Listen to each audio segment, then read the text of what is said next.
Hello, my friends. Come in, come in, sit down, take a breath.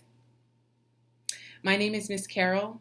I am a former career teacher, now here with you, sharing tips and tricks and everyday lessons of deep acceptance, self love, so that we can cultivate more meaningful and enrich our lives. And this video, I want to talk about something that is very personal to me. All of these videos are very personal to me, and that is whether or not we decide to give someone a second chance. And I'm going to be going over 3 big lessons on whether or not to forgive someone. How do you know you are doing the right thing, and all of those things. So what this really boils down to are 2 things: self-preservation versus forgiveness. How do we know what to choose? When we do choose, how do we know that we've chosen the right thing? And how to know the difference. I am not ashamed to admit that there have been basically two motivations my entire life. I am a hopeless romantic, so I am either motivated to show love or I am motivated to hopefully receive love. And because of that, I put myself in some pretty precarious situations. One of which was moving to Seattle for a man in 2016 after my cat died.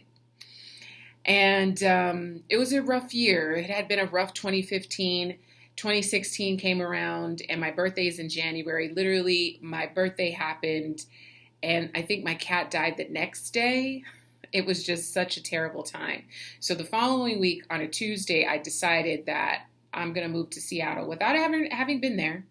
And by the next Thursday or Friday, I had moved there, had an apartment, the whole thing. But the main reason I moved there was for this man that I had met years earlier, who he and I could never really just get on the same page. And I was hoping that by me moving to Seattle and me really extending myself, because he had done things in the past that were, and now looking in hindsight, unforgivable. But I decided to put all that behind me, moved to Seattle, got this apartment that I could not afford. Lo and behold, soon as I got to Seattle, pretty much the same day, I knew, I was like, this is not going to work. Not at all. It's just a feeling that I had in my bones. And the final straw for me was I had been in Seattle for maybe about 7 months. And my family came to visit me. My sister, my mom, and my nephew. The 3 of them came to visit me. And since he and I had known each other for about 7 years at that point, it was very important for me that he meet my family. Oh yeah, I'm gonna make dinner. I'm gonna meet them. It's gonna be great. Lo and behold, the dinner comes around, the day of the dinner, and he does not show up. Not only did he not show up, he didn't call me, he didn't text me. He basically ghosted me and my family, people he did not know. If that wasn't enough, I had already been planning on attending a wedding with a friend who just happened to be a male. He and I were just friends, though. And the day of the wedding, this man decided to make up some story about like throwing his back out, basically as an excuse for me not to go to the wedding with this friend that I had made. And this was the only friend besides this man who I moved there for, who I actually thought was a real friend. I ended up canceling not going to the wedding, stayed there with this fool, and, regretted it. Till this day, I regret treating that friend that way. And, some of my biggest mistakes and regrets really do have to do with me seeing the signs that people were not appreciating me, appreciating the love that I was attempting to show, me making myself vulnerable to them to keep on hurting me over and over and over again. When I was in high school, I had a boyfriend, and we were together for a while, but I ended up getting pregnant at 19. And immediately, without any conversation, he decided that I should have an abortion. And I was so I was so wanting to please him that I did not have the confidence to stand up for myself. And I went ahead and had the abortion. And it was intense. And I remember that he didn't want me to talk to anybody about it. Not my friends, not my family, nobody, because he was so embarrassed. He was so ashamed. So I really had to go through this whole ordeal by myself. And in hindsight now, I know that that was ultimately what led to me having to walk away from him, because I knew I just could not trust him anymore. But I did that. I allowed myself to silence my own voice, ignore when someone had showed me that they did not deserve a second chance, and then leave myself available to whatever situation was going to arise because of that. So the first thing that I want to highlight about forgiveness, giving second chances, self-preservation, is that there are no guarantees. The only guarantee is that there are no guarantees.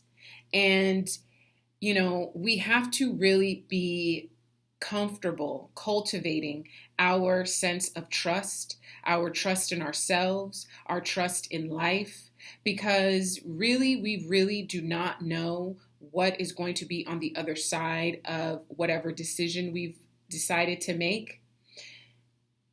Again, this is why it is so important that we are cultivating a consciousness, deepening our consciousness, so that we can hear more clearly what feelings to listen to, what feelings to pay attention to.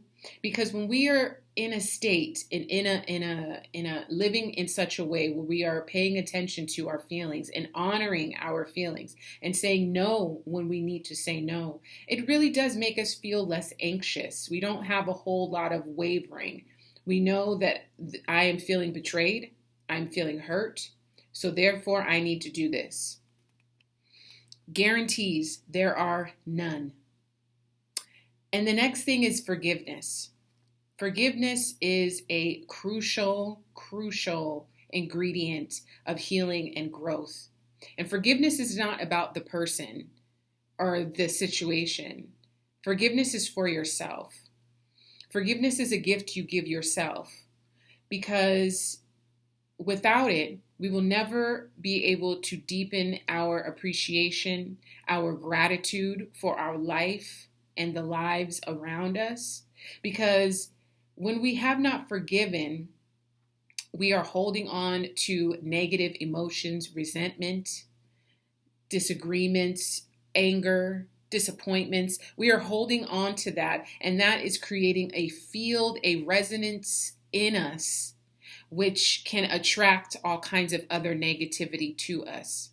A state of forgiveness, creates a space in your body, in your mind, in your heart, for whatever is possible. And there are infinite options of possibilities, a lot of them good, a lot of them beneficial. I would dare say they're all beneficial. It's just about what you choose to do with them. Forgiveness, that is the second tip. And the third one is, because I got my notes, understand that you might never understand.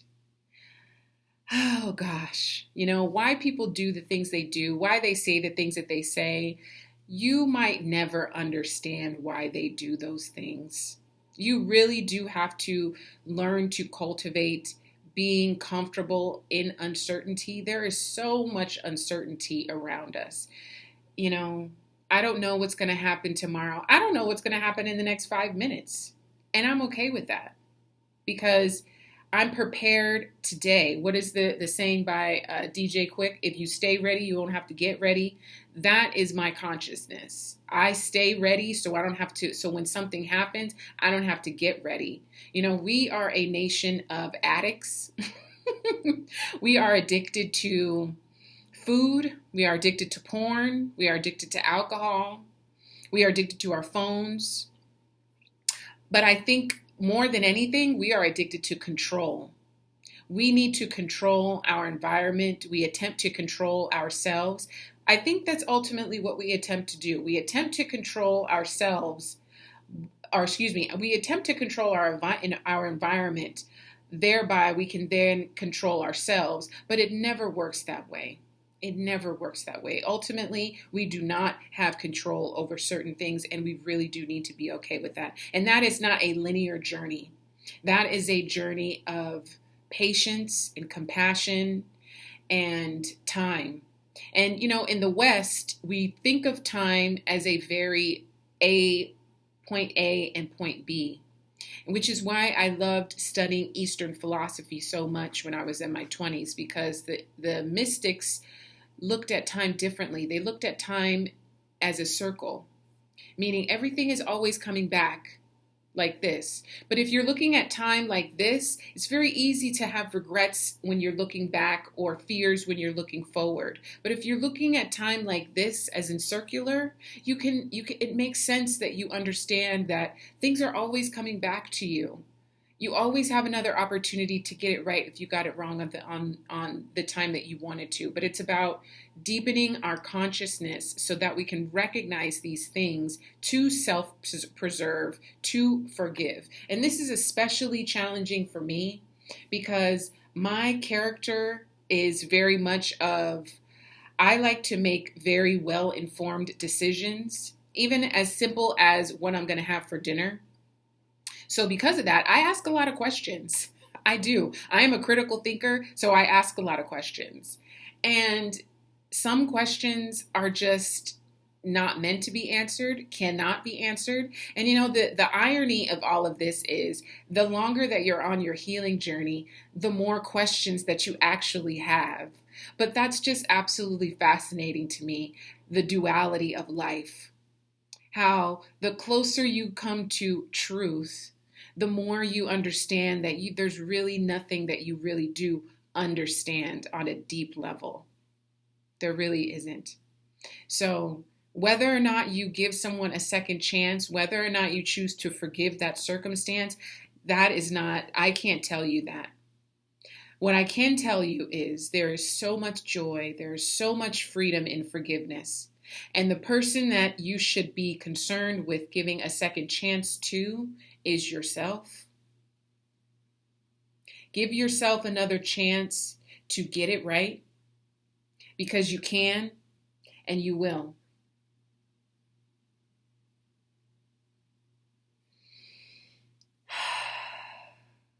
And I wanted to read this really quickly.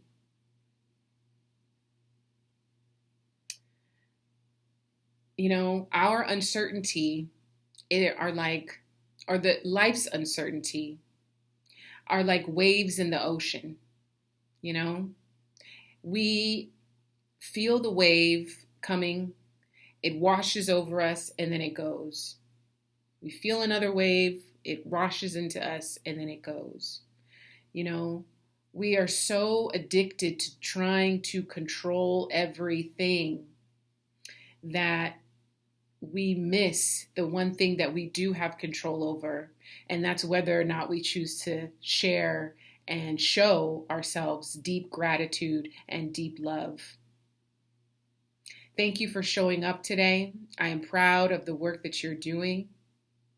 If you feel called, please subscribe to the channel. Please support me, support us on this journey. Check out this next video, and I'll see you later, my friends.